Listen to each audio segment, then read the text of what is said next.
اهدنا الصراط المستقيم. Assalamualaikum warahmatullahi wabarakatuh.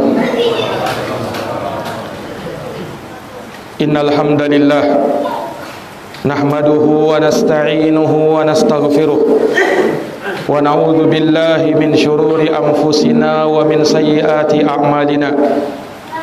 May yahdihillahu fala mudilla lahu wa may yudlilhu fala hadiya lahu. Asyhadu an la ilaha illallah wahdahu la syarika lah wa asyhadu anna Muhammadan abduhu wa rasuluh.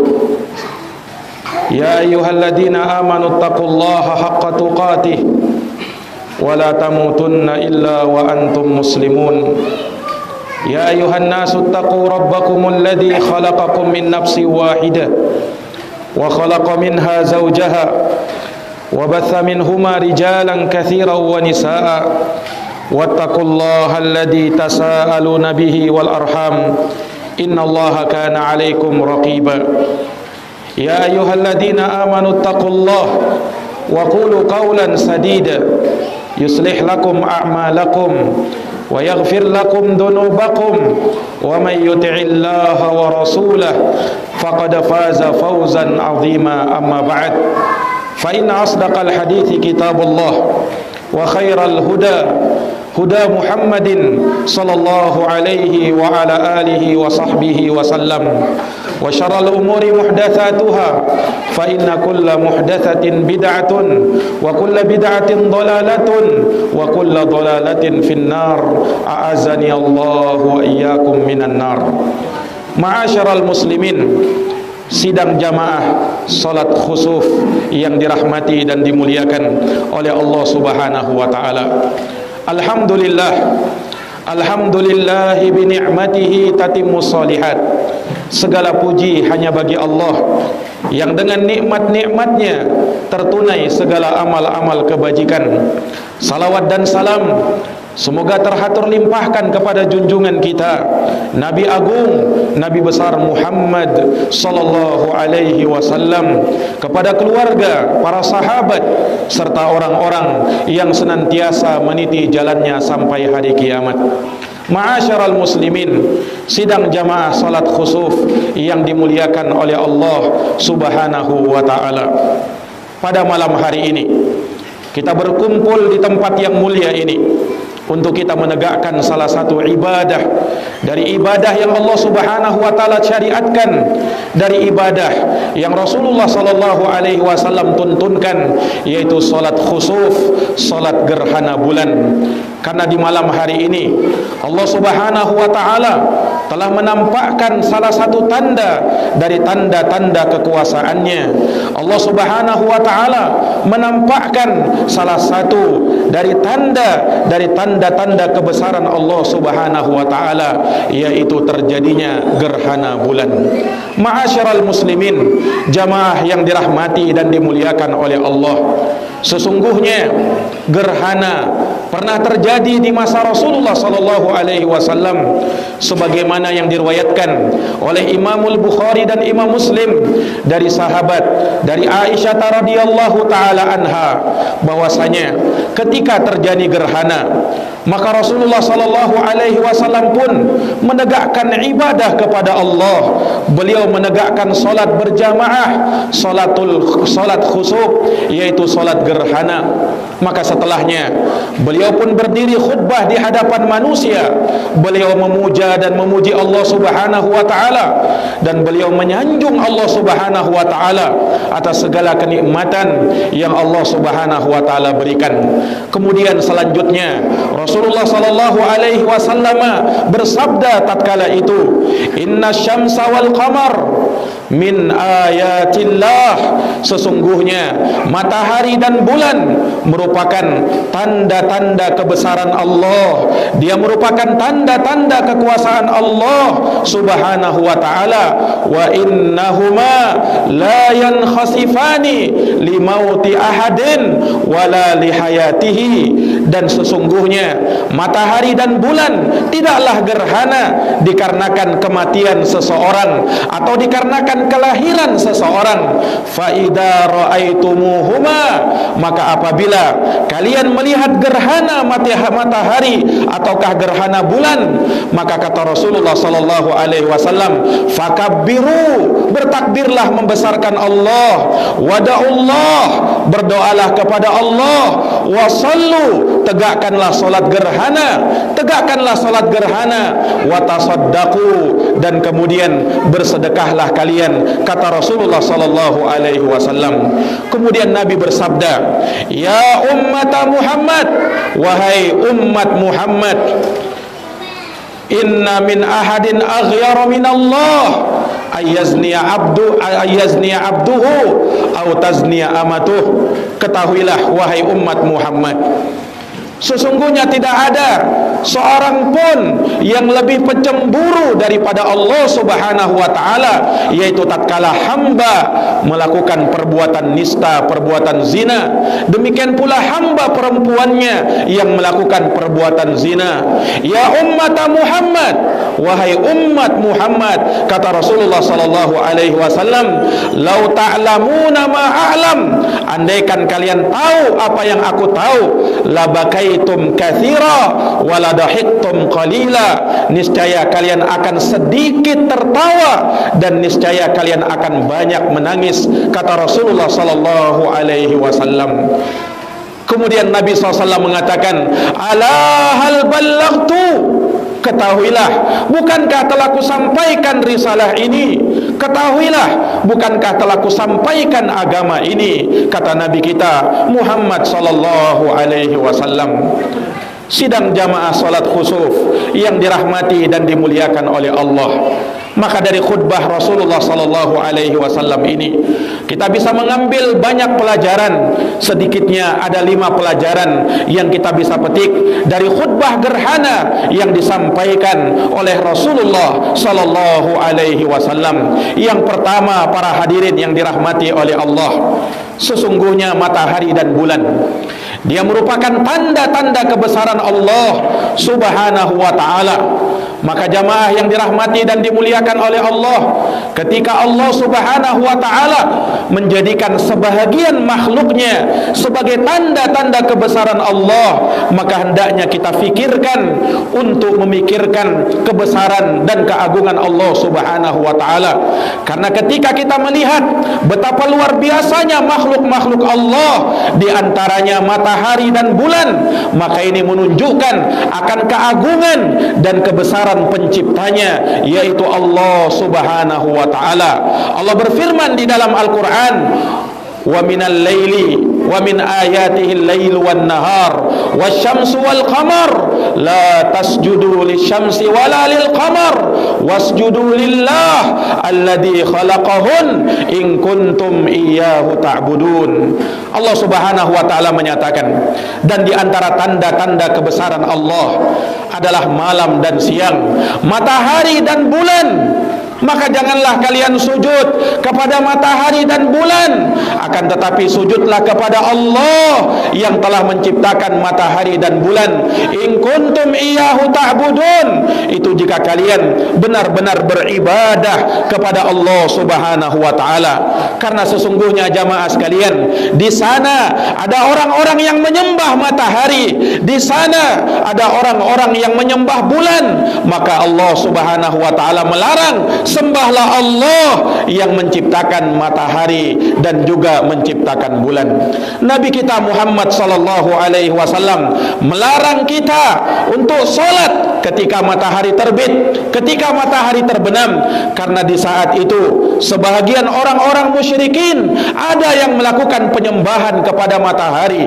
Maka Rasulullah SAW pernah bersabda, la yataharra ahadukum ayyusalliya inda tulu'i syams wa inda ghurubiha. Janganlah salah seorang dari kalian menyengaja untuk salat ketika matahari terbit dan ketika matahari terbenam. Karena sebagian orang ada yang menyembah matahari dan ada orang-orang yang menyembah bulan. Maka barang siapa yang melakukan ibadah di waktu itu, maka dia telah bertasyabbuh dengan orang-orang kafir yang telah dilarang oleh Nabi sallallahu alaihi wasallam. Man tasyabbaha biqaumin fahuwa minhum.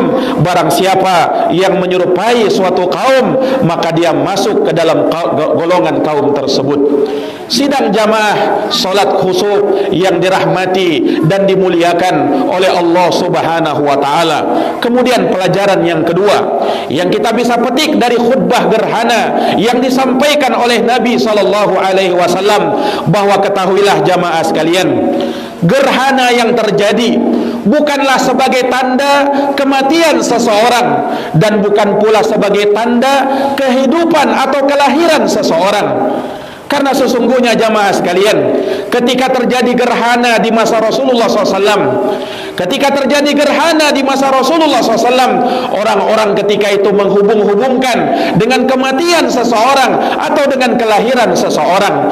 Karena sesungguhnya ketika terjadi gerhana di masa Rasulullah, itu bertepatan dengan meninggalnya, wafatnya putra Rasulullah SAW yang bernama Ibrahim, yang beliau dapatkan dari budak beliau yang bernama Maryah Al-Qibtiyah, yang dihadiahkan kepada Nabi sallallahu alaihi wasallam. Ketika meninggal Ibrahim, terjadilah gerhana tatkala itu. Maka manusia pun beranggapan bahwa gerhana yang terjadi pada waktu itu dikarenakan meninggalnya putra Rasulullah SAW yang bernama Ibrahim bin Muhammad alaihi wassalatu wassalam. Maka Rasulullah menyangkal sangkaan itu. Maka Rasulullah menepi sangkaan itu, bahwa sesungguhnya innahuma la yankhasifani limauti ahadin wala lihayatihi. Gerhana matahari, demikian pula gerhana bulan tidaklah terjadi dikarenakan kematian seseorang ataukah dikarenakan kelahiran seseorang. Tidak ada hubungannya antara gerhana dengan terjadinya kelahiran ataukah kematian seseorang. Jangan sampai kita meyakini keyakinan-keyakinan yang batil yang tidak ada hubungannya, namun kita berusaha menghubung-hubungkannya, padahal hal tersebut bukan bahagian dari agama Allah Subhanahu wa taala. Kemudian para hadirin sidang jamaah salat khusuf, salat gerhana yang dirahmati dan dimuliakan oleh Allah Subhanahu wa taala. Pelajaran yang ketiga yang kita bisa petik dari apa yang disampaikan oleh Nabi dalam khutbahnya, bahwa di saat gerhana seperti ini ada 4 ibadah yang Rasulullah sallallahu alaihi wasallam tuntunkan. Kata Rasulullah SAW, "Idza ra'aitumuhuma," kalau kalian melihat terjadi gerhana, fakabbiru, maka amalan pertama adalah bertakbirlah. Besarkan Allah dengan mengucapkan Allahu Akbar. Allah yang maha besar, semuanya kecil, tidak ada yang lebih besar daripada Allah Subhanahu wa taala. Allah maha besar dalam zatnya, Allah maha besar dalam rububiyahnya, Allah maha besar dalam uluhiyahnya, dan Allah maha besar dalam nama-nama dan sifat-sifatnya. Maka di saat seperti ini perbanyak untuk ucapkan takbir, Allahu Akbar, Allah yang maha besar.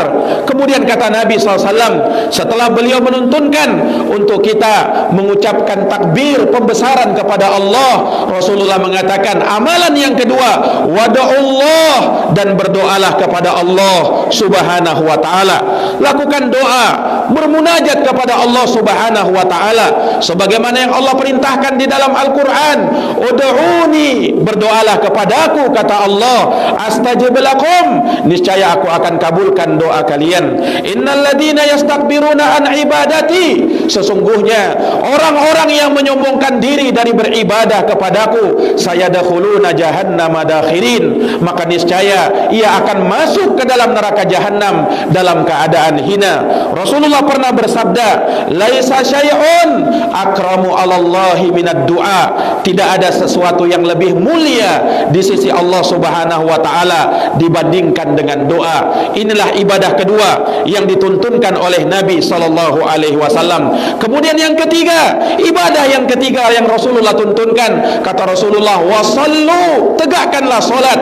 Walhamdulillah, kita telah menegakkan salat gerhana, kita telah menjalankan salat gerhana, maka kita telah menjalankan apa yang diperintahkan oleh Nabi sallallahu alaihi wasallam untuk menjalankan salat gerhana, yang hukumnya kata para ulama adalah sunnatun muakkadah, sunnah yang sangat ditekankan, sunnah yang sangat dianjurkan. Kemudian yang keempat, jamaah sekalian, setelah Nabi SAW menuntunkan untuk salat, Rasulullah juga menyatakan ibadah yang keempat, watasaddaqu, dan bersedekahlah kalian. Maka bersedekahlah di malam hari ini, karena sesungguhnya sedekah di malam hari ini adalah sedekah yang sangat utama, karena kita telah menjalankan apa yang telah disabdakan oleh Nabi sallallahu alaihi wasallam. Sedekahkanlah sebagian harta kita yang Allah berikan kepada kita, sedekahkan kepada Allah, sedekahkan karena Allah Subhanahu wa taala, dalam keadaan mengharapkan pahala di sisi Allah Subhanahu wa taala, karena sedekah di saat terjadi gerhana adalah sedekah yang sangat utama. Inilah empat ibadah yang dituntunkan oleh Nabi sallallahu alaihi wasallam tatkala terjadi gerhana, entah gerhana matahari ataukah gerhana bulan. Yang pertama adalah takbir, yang kedua adalah berdoa, yang ketiga adalah salat, dan yang keempat adalah perbanyak untuk bersedekah, perbanyak untuk berinfak dan bersedekah di jalan Allah Subhanahu wa taala. Kemudian perkara yang keempat yang kita bisa petik dari khutbah Rasulullah sallallahu alaihi wasallam, ketika Rasulullah sallallahu alaihi wasallam menyebutkan di dalam sabdanya, Rasulullah bersabda, "Lau ta'lamuna ma a'lam." Andaikan kalian tahu apa yang aku tahu, kata Nabi, labakaitum qalila, labakaitum katsira, waladahittum qalila. Niscaya kalian akan sedikit menangis, niscaya kalian akan banyak menangis, dan niscaya kalian akan sedikit tertawa. Karena Rasulullah diperlihatkan surga dan neraka. Ketika Rasulullah melihat surga, maka betapa indahnya pemandangan surga. Segala kenikmatan ada di dalamnya, kenikmatan-kenikmatan yang luar biasa, yang sampai kata Nabi di dalam hadits qudsi, a'adatu li ibadiyas salihin ma la ainun ra'at wala udunun sami'at wala khatar ala qalbi bashar. Aku siapkan untuk hamba-hambaku yang soleh surga yang di dalamnya kenikmatan, terdapat kenikmatan yang luar biasa, tak pernah terlihat oleh mata, tak pernah terdengar oleh telinga, dan tak pernah terbersit dalam hati manusia. Maka ini jamaah sekalian yang dirahmati dan dimuliakan oleh Allah, Nabi SAW juga diperlihatkan neraka, betapa ngerinya neraka itu. Rasulullah SAW melihat pemandangan neraka, pemandangan yang sangat mengerikan.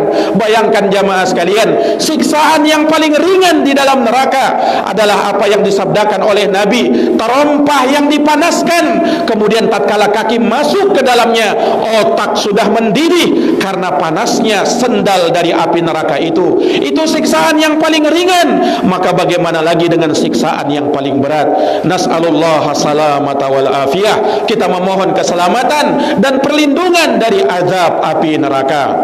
Kemudian yang terakhir jamaah sekalian, dari khutbah yang disampaikan oleh Nabi kita Muhammad sallallahu alaihi wasallam, faedah yang kelima yang kita bisa petik dari khutbah Rasulullah sallallahu alaihi wasallam, ketika Nabi sallallahu alaihi wasallam menyampaikan di dalam sabdanya, qala hal ballagtu, kata Rasulullah, bukankah telah kusampaikan, bukankah telah kusampaikan agama ini, bukankah telah kuajarkan kepada kalian agama ini. Itu Nabi sampaikan di saat khutbah gerhana, mengisyaratkan kepada kita jamaah sekalian, ketika Nabi telah menyampaikan agama ini semuanya, berarti agama kita telah sempurna, agama kita telah sempurna. sehingga tidak boleh untuk dikurang-kurangi, sebagaimana tidak boleh untuk ditambah-tambah. Allah turunkan satu ayat yang menunjukkan akan kesempurnaan agama ini. Allah berfirman, "Al-yawma akmaltu lakum dinakum wa atmamtu alaikum ni'mati wa raditu lakumul Islam madina." Pada hari ini kata Allah, aku telah sempurnakan bagimu agamamu dan telah kucukupkan nikmatku kepadamu dan telah kuridhoi Islam sebagai agama bagimu. Al-Imam Ibnu Katsir rahimahullah di dalam tafsirnya mengatakan, hadihi akbaru ni'amillahi ta'ala ala hadhil ummah haitsu akmala ta'ala lahum dinahum. Ini adalah sebesar-besar nikmat yang Allah Subhanahu wa taala anugerahkan kepada umat ini ketika Allah telah menyempurnakan bagi mereka agama mereka. Ketika Allah telah menyempurnakan Islam untuk umat Islam, untuk umat yang mulia ini, sehingga fala halala illa ma ahalla. Tidak ada yang halal kecuali apa yang telah Allah halalkan. Wala harama illa ma harrama. Tidak ada yang haram kecuali apa yang telah Allah haramkan. Wala dina illa ma syara'ah. Dan tidak ada agama kecuali sesuai dengan apa yang Allah Subhanahu wa taala syariatkan. Maka jamaah yang dirahmati dan dimuliakan oleh Allah, agama kita telah sempurna, telah disempurnakan oleh Allah Subhanahu wa taala. Segala sesuatunya telah dituntunkan, segala sesuatunya telah diajarkan, dari perkara yang paling kecil sampai perkara yang paling besar telah diajarkan dan telah disampaikan oleh Nabi kita Muhammad sallallahu alaihi wasallam.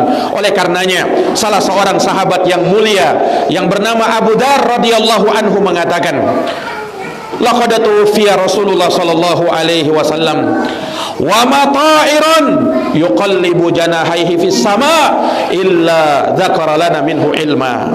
Sungguh Rasulullah telah wafat, sungguh Rasulullah telah meninggalkan kami, namun tidaklah ada seekor burung yang mengepakkan sayapnya di atas langit, melainkan beliau telah menyebutkan ilmu tentang hal tersebut.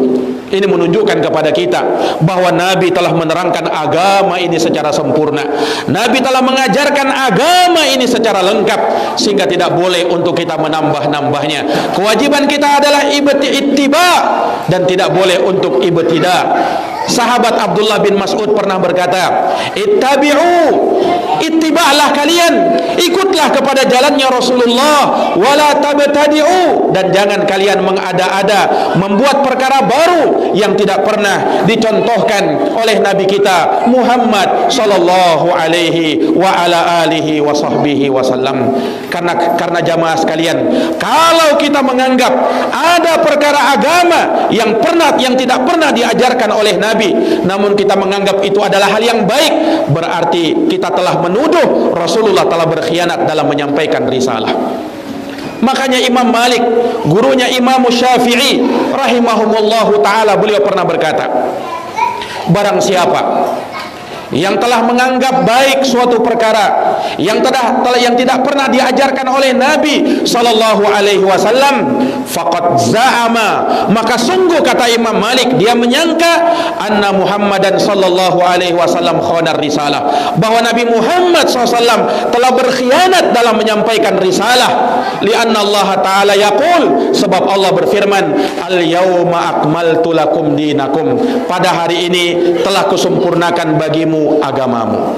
Maka jamaah yang dirahmati dan dimuliakan oleh Allah, inilah 5 faidah yang disampaikan oleh Nabi sallallahu alaihi wasallam dalam khutbah gerhana yang beliau telah sampaikan, yang mana semuanya memberikan isyarat kepada kita, memberikan kepada kita pelajaran-pelajaran yang sangat berharga, yang mana kita bisa simpulkan bahwasanya matahari dan bulan merupakan tanda dari tanda-tanda kebesaran Allah, tanda-tanda dari tanda-tanda kekuasaan Allah, yang mana kalau kita bisa melihat, kalau kita bisa menyaksikan akan kebesaran makhluk Allah tersebut, maka harusnya tumbuh dalam diri kita pembesaran kepada Allah yang menciptakan matahari dan juga menciptakan bulan.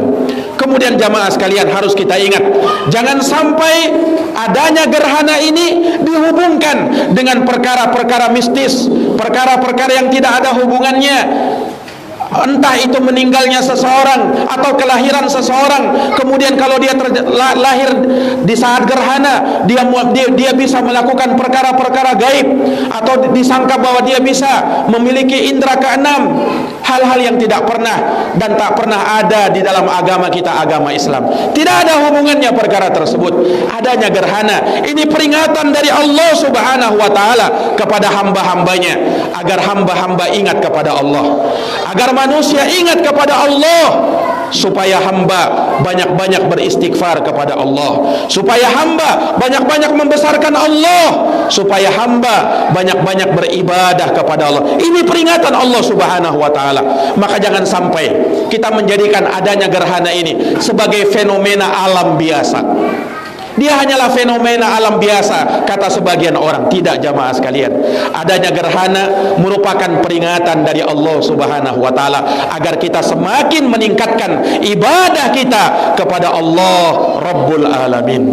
Kemudian jamaah sekalian yang dirahmati dan dimuliakan oleh Allah, di saat terjadi gerhana seperti ini, maka lakukanlah ibadah yang bisa kita lakukan, terutama 4 ibadah yang kita sebutkan tadi. Bertakbir membesarkan Allah, perbanyak doa kepada Allah, lakukan solat, kemudian perbanyak sedekah di jalan Allah Subhanahu wa taala, yang dengannya kita harapkan semoga Allah mengampuni dosa kita, semoga Allah merahmati kita, dan semoga Allah memasukkan kita ke dalam surganya dan menjauhkan kita dari api nerakanya. Kemudian jamaah sekalian yang dirahmati dan dimuliakan oleh Allah Subhanahu wa taala, mungkin demikianlah apa yang kami sampaikan dari khutbah gerhana. Semoga kita bisa mengambil pelajaran darinya, dan kita berdoa, bermohon kepada Allah Subhanahu wa taala, semoga Allah Subhanahu wa taala mengampuni dosa-dosa kita. Semoga Allah Subhanahu wa taala menjadikan kita selalu ingat kepadanya, sehingga kita pun membesarkan Allah Subhanahu wa taala. Semoga Allah turunkan rahmatnya kepada kita, semoga Allah turunkan keberkahannya kepada kita, dan semoga Allah Subhanahu wa taala senantiasa menghiasi kehidupan kita dengan ketaatan dan ibadah kepada Allah sampai akhir hayat kita. Allahumma salli ala Muhammad wa ala ali Muhammad kama sallaita ala Ibrahim wa ala ali Ibrahim innaka Hamidum Majid. Allahumma barik ala Muhammad wa ala ali Muhammad kama barakta ala Ibrahim wa ala ali Ibrahim innaka Hamidum Majid. Allahumma ighfir lil muslimina wal muslimat wal mu'minina wal mu'minat al ahya'i minhum wal amwat innaka sami'un qaribun mujibud da'wat ya qadiyal hajat. Rabbana zalamna anfusana wa illam taghfir lana wa tarhamna lanakunanna minal khasirin. Rabbana hab lana min azwajina wa dhurriyyatina qurrata ayun waj'alna lil muttaqina imama. Rabbana atina fid dunya hasanah wa fil akhirati hasanah wa qina adzabannar. Allahumma inna nas'aluka al-huda wat tuqa wal afafa wal ghina. Allahumma inna nas'aluka al-huda wat tuqa wal afafa wal ghina. Allahumma inna nas'aluka al-huda wat tuqa wal afafa wal ghina. Wa sallallahu ala nabiyyina Muhammadin wa ala alihi wa sahbihi wa sallam wa akhiru da'wana anil hamdulillahi rabbil alamin. Subhanakallahumma wa bihamdik asyhadu an la ilaha illa anta astaghfiruka wa atubu ilaik. Subhana rabbika rabbil izzati amma yasifun wa salamun alal mursalin walhamdulillahi rabbil alamin. Wassalamu alaikum warahmatullahi wabarakatuh.